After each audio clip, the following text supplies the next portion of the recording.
saudara. Shalom. Sekali lagi shalom. Shalom. Haleluya, mengucap syukur kita untuk siang hari ini.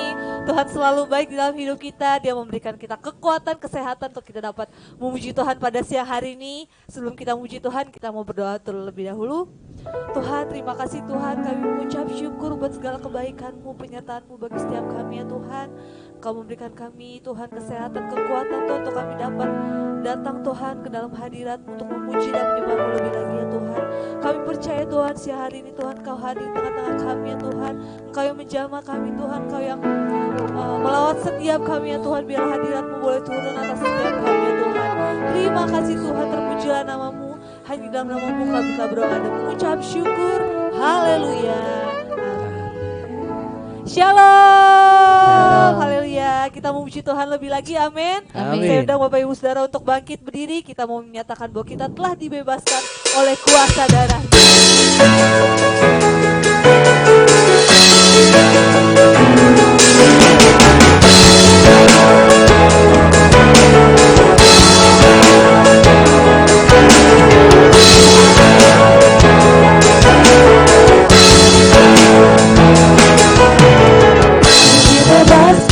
Ku dilepaskan oleh kuasa darah-Mu. Ku dipulihkan, ku disembuhkan oleh kuasa nama-Mu.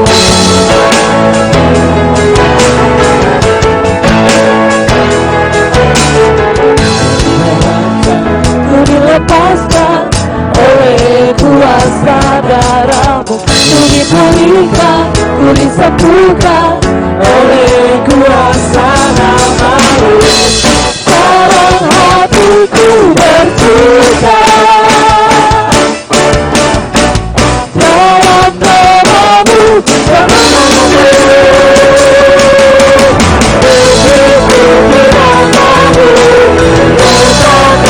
nama-Mu. Yesus kau mengataku Yesus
Kau terbesar dan mulia atas semua perbuatanmu. Kau terbesar dan mulia, dialah semua memujimu.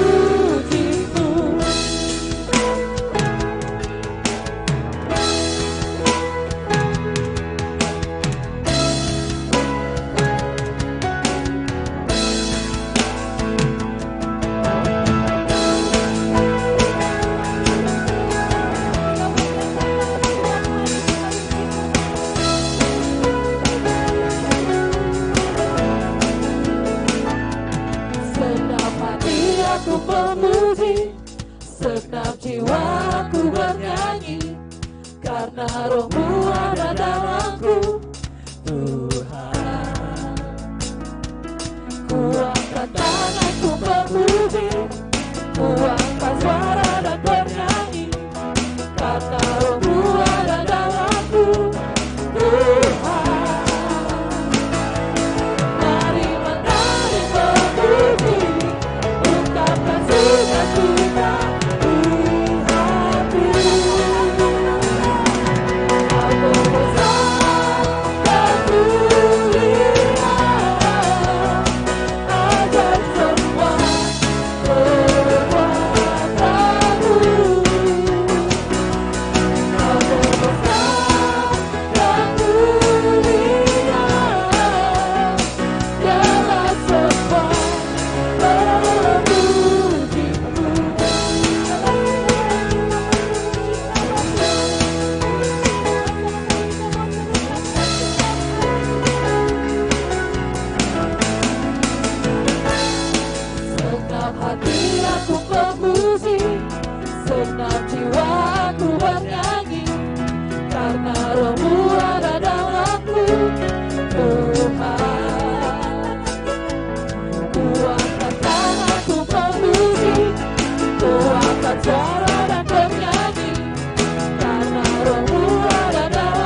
Tuhan.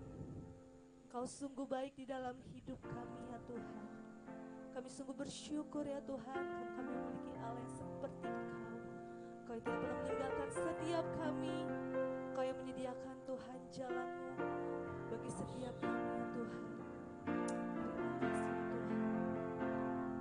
Bersama-sama kita nyatakan Yesus Engkau sungguh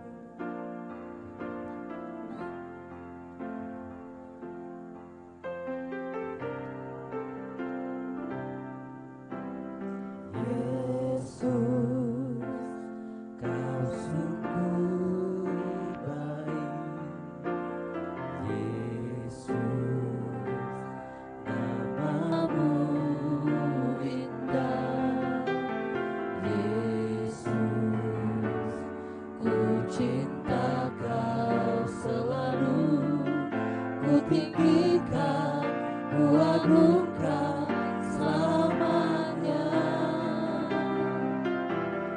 Yesus, Kau sungguh baik. Yesus, namamu indah. Yesus, ku cinta Kau selalu. Ku tinggikan,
sungguh baik. Kau sangat baik di dalam hidup kami ya Tuhan. Kami mengucap syukur ya Tuhan. Kau Allah yang selalu menyediakan segala sesuatu bagi setiap kami. Kami percaya Tuhan, janji-Mu Tuhan, firman-Mu Tuhan selalu ada di dalam hidup kami. Tuhan, pada siang hari ini Tuhan, kami mempersiapkan hati kami untuk mendengarkan firman-Mu. Mari Tuhan, Kau yang berbicara Tuhan di dalam setiap hati kami.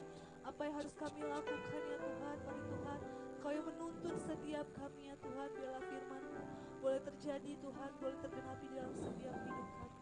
Tuhan, Kau juga Tuhan yang memberkati akan Kau Yohanes Tuhan yang akan menyampaikan firman-Mu. Dan Kau memberkati setiap kami ya Tuhan yang mendengarkan firman-Mu. Terima kasih Tuhan, hanya di dalam nama-Mu kami telah berdoa dan mengucap syukur. Haleluya. Saya serahkan kepada Kau Yohanes.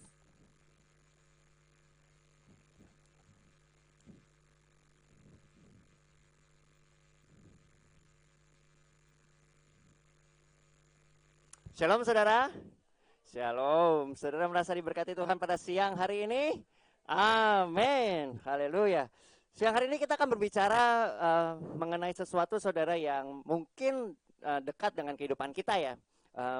Kalau saudara pernah pergi ke restoran, tahu namanya restoran all you can eat saudara? Tahu ya? Nah, hari ini kita akan bicara mengenai spiritual buffet.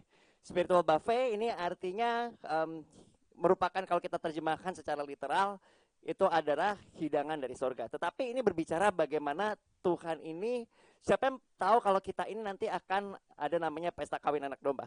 Gimana kita akan merayakannya bersama-sama dengan Tuhan ketika kita nanti diangkat bersama-sama dengan Dia di awan-awan. Nah, ada beberapa hal yang mau kita lihat saudara, bagaimana firman Tuhan ini berbicara mengenai apa sih yang akan kita itu nikmati. Bukan hanya dalam soal yang namanya jasmani, tetapi dalam soal yang namanya rohani.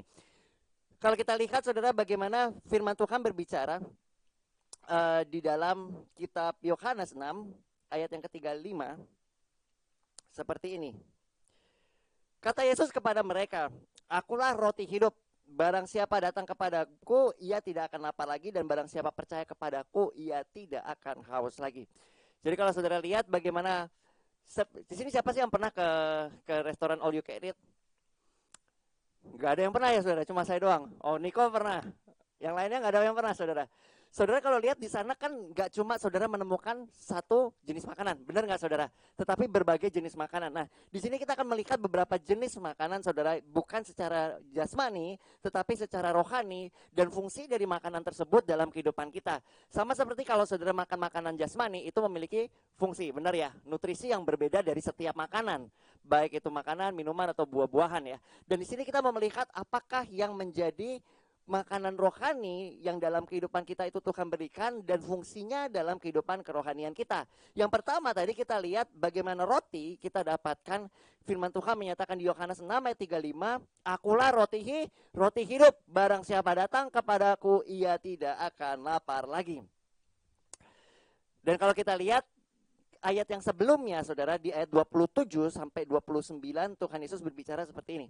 "Bekerjalah bukan untuk makanan yang dapat binasa, melainkan untuk makanan yang bertahan sampai kepada kehidupan yang kekal, yang diberikan oleh Anak Manusia kepadamu. Sebab Dialah yang disahkan oleh Bapa Allah dengan materainya." Lalu kata mereka kepadanya, "Apakah yang harus kami perbuat supaya kami mengerjakan pekerjaan yang dikehendaki Allah?" Jawab Yesus kepada mereka, "Inilah pekerjaan yang Allah kehendaki atau yang dikehendaki Allah, yaitu hendaklah kamu percaya kepada Dia yang telah diutus Allah."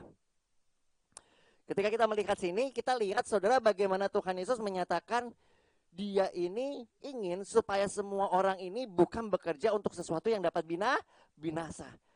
Semua kita bekerja untuk mencari makan saudara, tetapi kita bisa melihat makanan yang kita makan ini nggak bersifat kekal. Bertahan berapa lama saudara? Paling lama berapa jam sih makanan itu diolah? 6 jam. Setelah itu akan dibuang.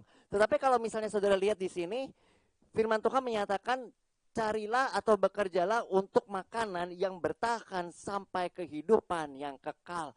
Dan kuncinya di mana? Tuhan Yesus berkata, "Akulah roti hidup."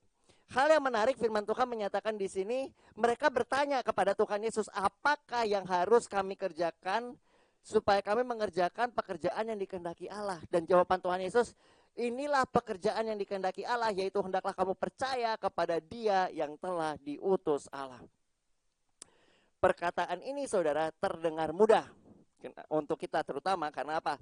Karena Tuhan Yesus itu memberikan Roh Kudus supaya kita ini bisa percaya kepada Dia. Benar nggak saudara? Tetapi nggak semua orang yang mendengar Dia pada saat itu bisa mempercayainya. Termasuk ahli Taurat. Nah, kalau saudara kita lihat firman Tuhan menyatakan, Tuhan Yesus sendiri menyatakan seperti ini. Dikatakan bagaimana Dia itu, firman Tuhan menyatakan seperti ini saudara. Dialah yang disahkan oleh Bapa Allah dengan materainya. Jadi Tuhan menyatakan percaya kepada Dia. Kenapa? Karena Dia itu yang disahkan oleh Bapa Allah dengan materainya. Kita akan melihat beberapa materai yang Allah itu berikan untuk mengesahkan bahwa Tuhan Yesus itu adalah roti hidup tersebut. Yang pertama saudara, kita akan lihat di dalam Matius 3 ayat yang ke-16 sampai 17. Matius 3 ayat 16 sampai 17 berkata seperti ini. Sesudah dibaptis, Yesus segera keluar dari air dan pada waktu itu juga langit terbuka dan ia melihat Roh Allah seperti burung merpati turun ke atasnya. Lalu terdengarlah suara dari sorga yang mengatakan, inilah anakku yang kukasihi, kepadanya lah aku berkenan. Jadi materai yang pertama yang Tuhan Yesus dapatkan di sini atau dilihat oleh semua orang, bagaimana Allah Bapa sendiri menyatakan inilah anakku yang kukasihi, kepadanya lah aku berkenan. Dan yang kedua saudara, kita bisa lihat di dalam Yohanes 3 ayat yang kedua. Di sini dikatakan seperti ini, ia datang pada waktu malam kepada Yesus dan berkata, Rabi, kami tahu bahwa engkau datang sebagai guru yang diutus Allah.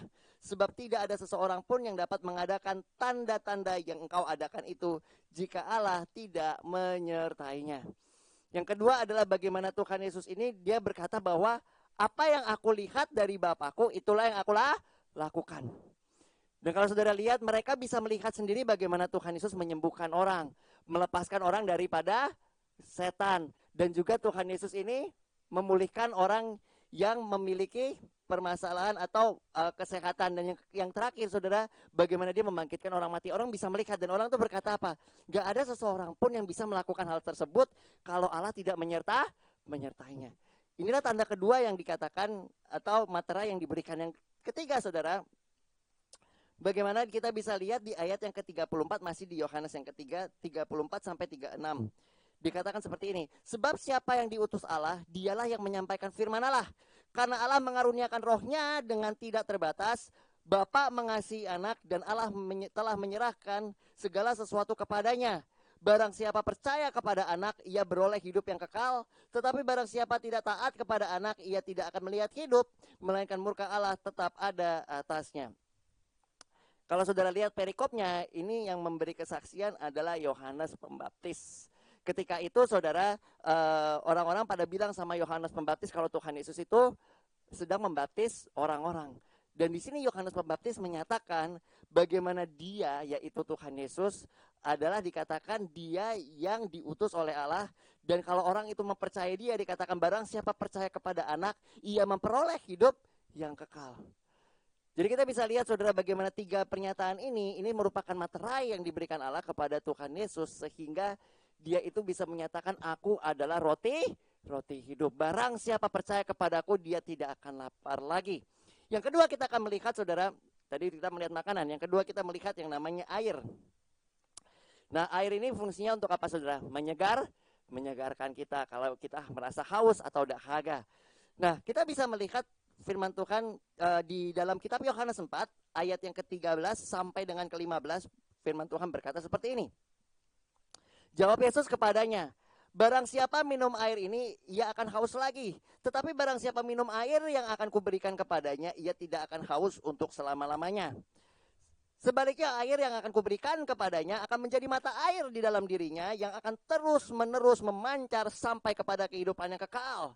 Kata perempuan itu kepadanya, Tuhan, berikanlah aku air itu supaya aku tidak haus lagi dan tidak usah datang lagi ke sini untuk menimba air.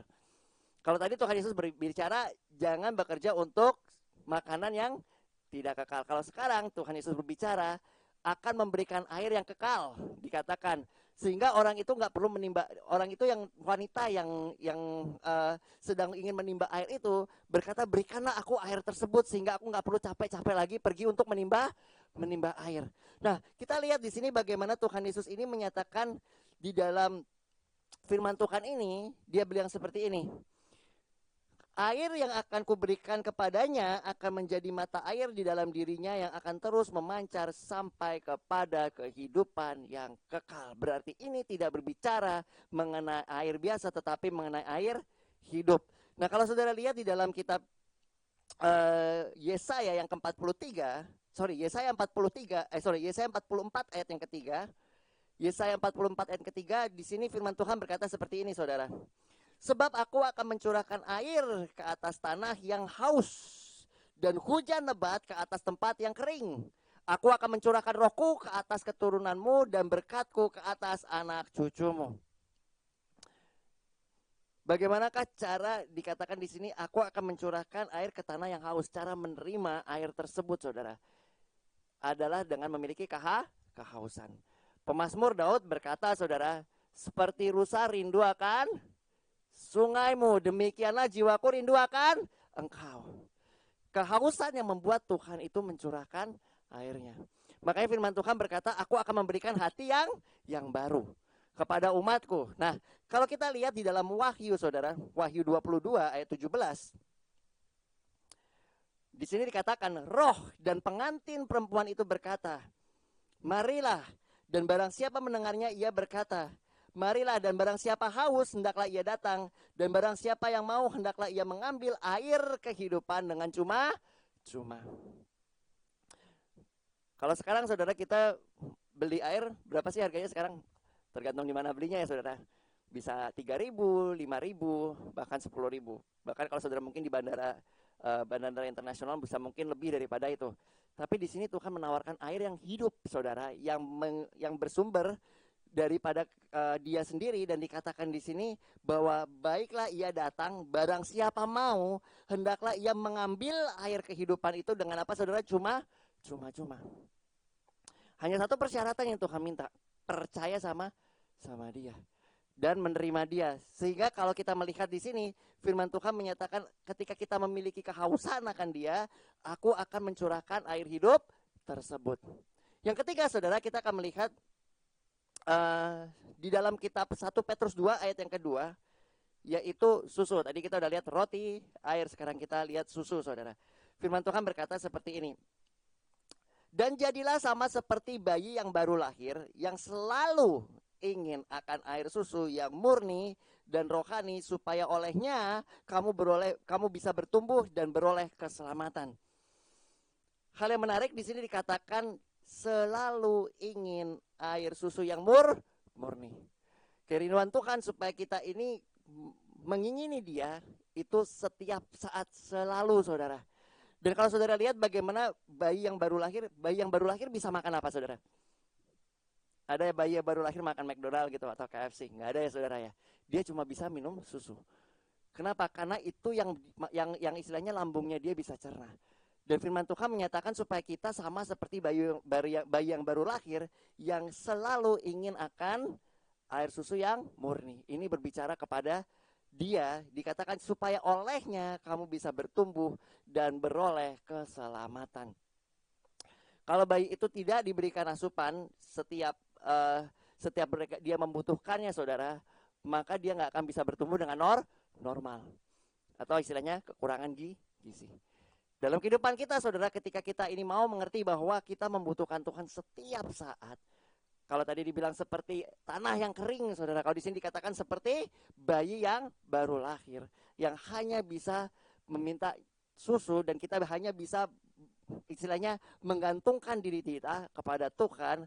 Maka firman Tuhan bilang di sini bahwa kita akan bertumbuh dan memperoleh keselamatan.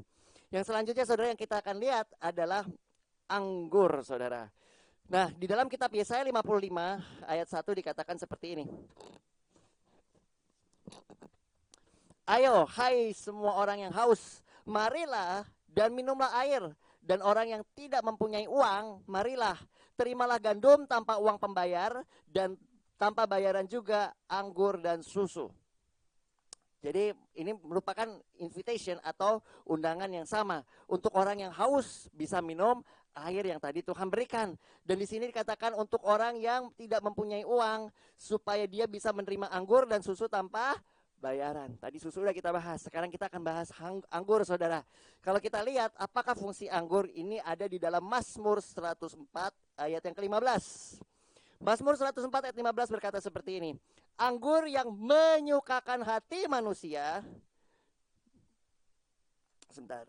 Anggur yang menyukakan hati manusia, minyak yang membuat muka berseri, dan roti yang menyegarkan hatinya.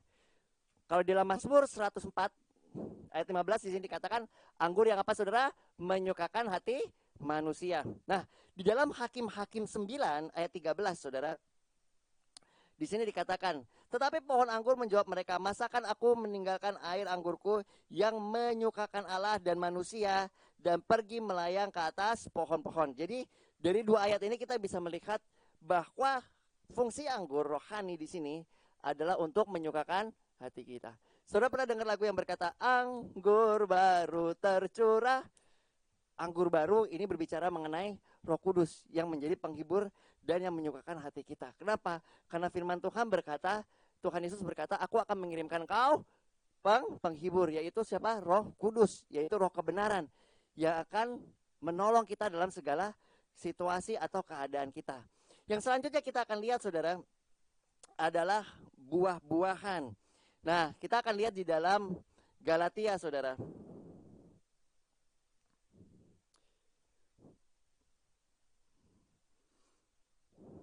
Galatia 5 ayat ke-22 sampai dengan 23.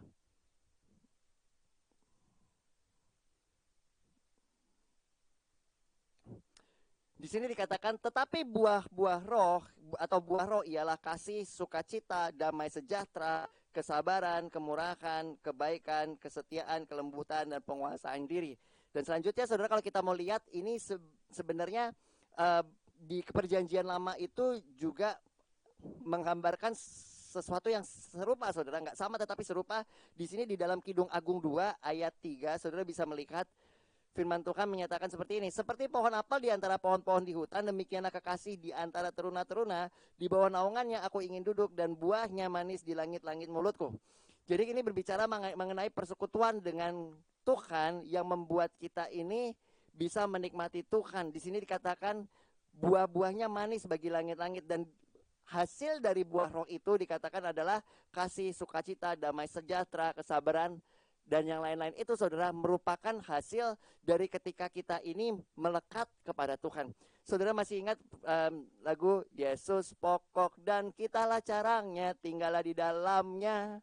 Ketika kita melekat kepada Kristus, Tuhan Yesus bilang, kalau engkau melekat kepadaku, maka engkau akan berbuah.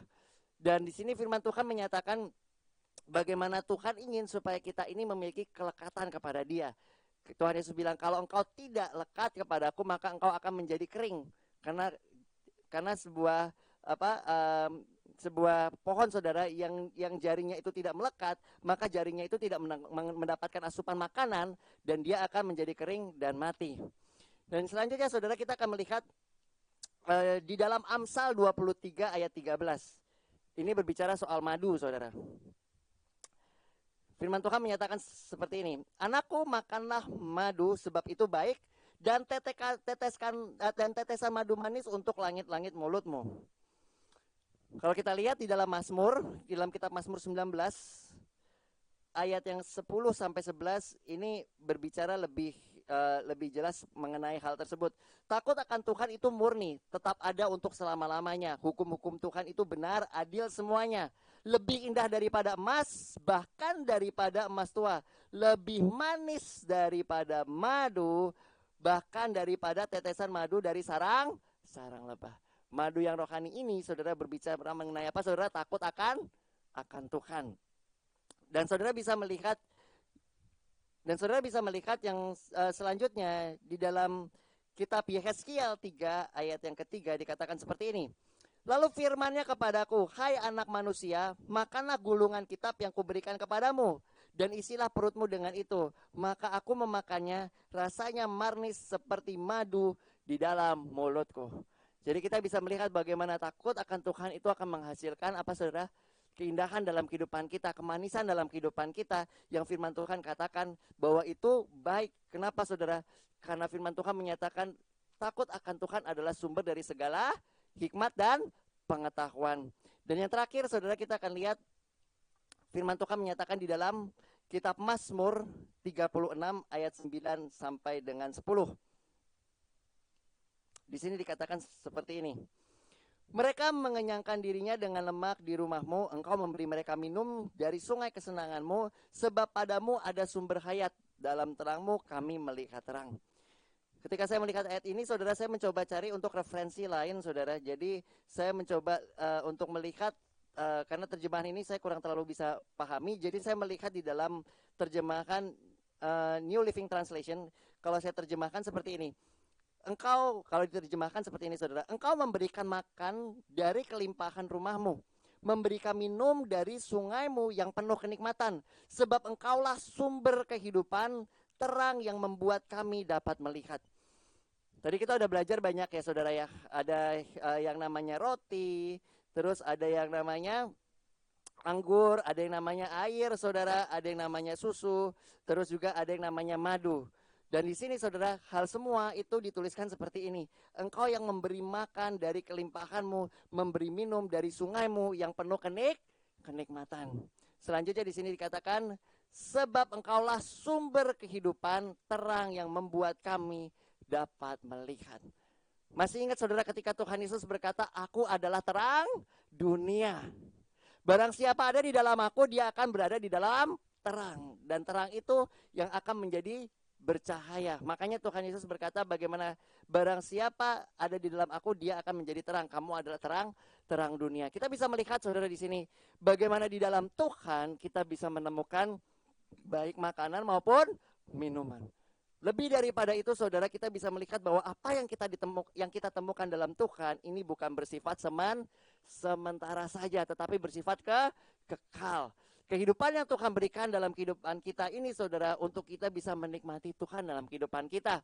Dengan cara apa saudara? Firman Tuhan menyatakan dengan cara kita melekat kepada Tuhan. Sama seperti tanah yang kering saudara, yang merindukan akan air. Sama seperti bayi yang baru lahir yang merindukan akan susu yang murni.